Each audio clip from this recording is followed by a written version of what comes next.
The reason you need to start get good at being embarrassed is because it's so much easier when you're trying to start a new thing or when you're trying to test an idea instead of just pointing out or mapping out your advantages and disadvantages.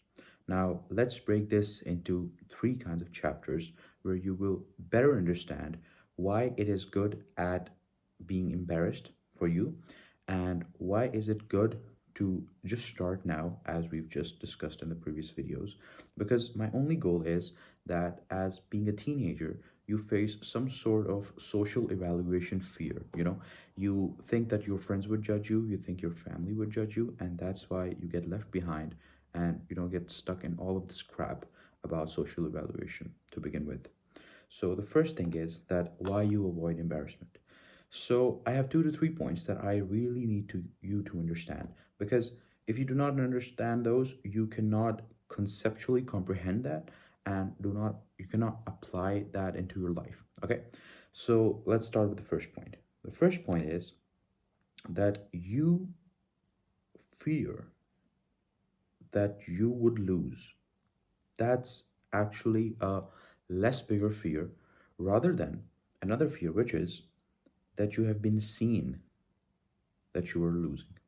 So let me give you an example. You're trying to hit a target, you're at a gun range, you're just trying to score, maximizing your bullets with, the bullseye, a target.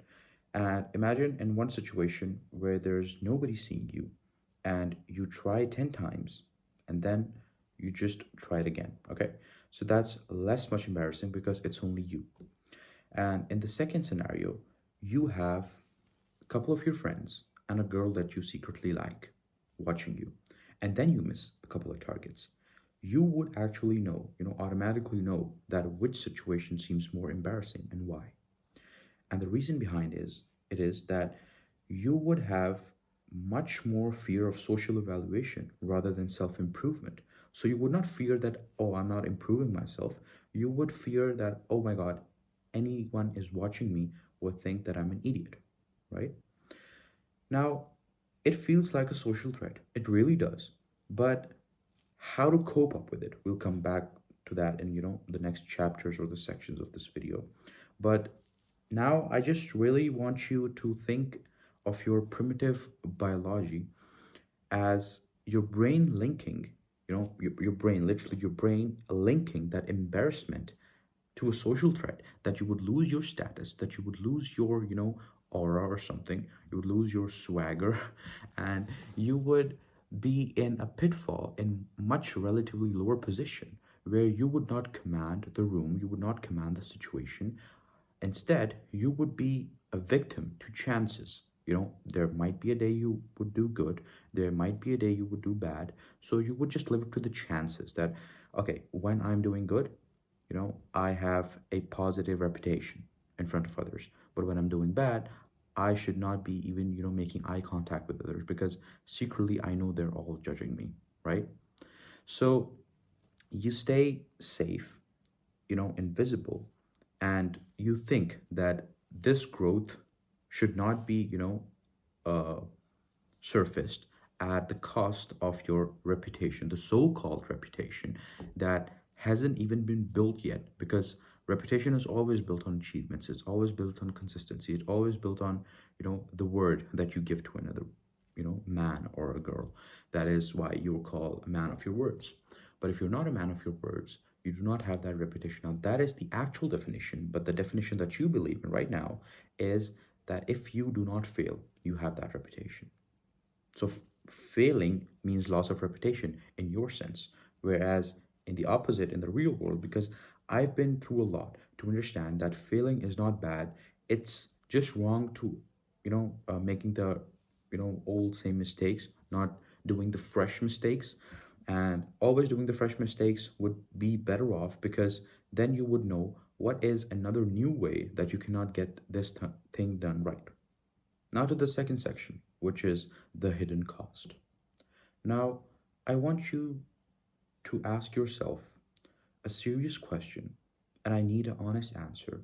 No, you do not have to post it in the comments. You do not have to say it to any brother or a friend or your any elder that you trust. But I just want you to sort of ask this question yourself, that what price am I paying to avoid being embarrassed?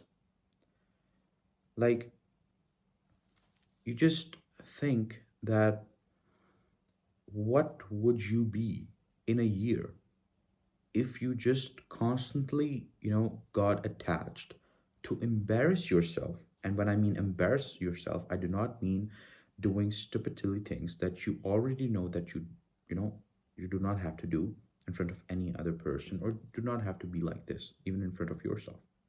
So I'm not talking about those things. I'm just talking about that kind of embarrassment that comes unintentionally at a moment of life where you did not intend to do that stupid thing, but it happened eventually because that's how life is. I understand that. And what price basically you're paying, you're not trying, you're not getting good, and therefore you're eventually getting embarrassed, right? You're getting embarrassed in front of yourself. The world may not know that because you did not attempt to do anything, to begin with. So how would you be embarrassed? But if you try, you get embarrassed in front of other people, then you get good, then the result is that you are not embarrassed for life in front of yourself, right? So, what price are you actually paying? Is it the price of confidence? Is it the price of opportunity? Is it the price of trying something new? Is it the price of, being stuck under social evaluation? What kind of price are you paying for this, which I call the hidden cost of not getting yourself embarrassed creatively or in a new way every single day? Now, the third part is what I would like to call it metamorphosis, because it is actually metamorphosis. You're, transitioning from one point to another. So, for example, this is point A, okay? This is a pointer, and this is a lead pencil. This is point B. So, you have a point A and point B. Now, just let me get it on the contrast on my jacket so you can actually see that. Okay, so this is point A, this is point B. This is the old you, the current you, and this is your future self, right? More colorful.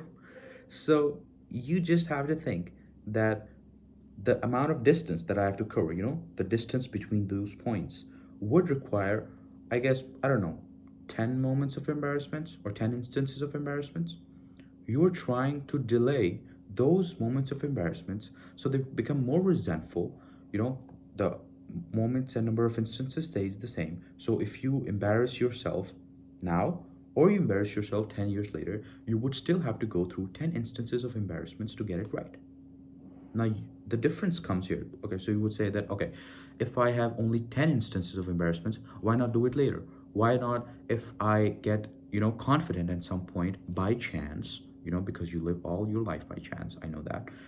And it's not something to be ashamed of because, hey, I live my life by chance, okay? There's nothing wrong with it. But the problem is when you see or think, you envision your reality as then the people judging you would remember that moment of embarrassment for years and they would, kind of poke you. Whereas if you try to do something silly unintentionally and you kind of improve, you would notice that people would forget it within minutes because honestly, no one cares. No one cares. Okay, you do not care about my speaking skills, you care about my conceptual clarity. I do not, care about your skills. I care about how much understanding you are in response to my content or in response to my point of view. So if you've picked something up and you've learned it, you've applied it, and you became better, that is actually much better for me. That rather than, you would just say that, okay, he's such a wonderful speaker. He's just so confident. He's just so good at it. No, I'm not good at it. But the thing is, I'm trying to build this consistency. I'm trying to embarrass myself in new ways so that I would eventually get better at speaking camera because I have that conceptual clarity, you know, right now. So if I can just find a way to articulate it better on camera so that I would be a better influential person to, my guys. I would call you my guys because you are my younger brothers. I would see it as an older brother teaching younger brothers what they do not have to go through and what they have to go through eventually. Because sometimes it is not a person just telling you that there is no hard part in life, or there is no just, what we would say it is a tough love. Some moments of tough love are actually inevitable. You have to face them no matter what. So, why just not get good at it?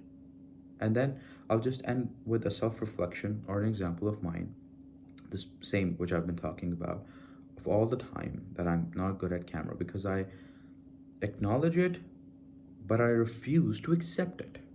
Now that's actually a good point. It just came on the top of my head. It's spontaneously being done. But remember the statement that you have to acknowledge your mistakes but never accept it. Because if you accept it, it becomes a part of your comfort zone. And whatever is part of your comfort zone is highly dangerous for you.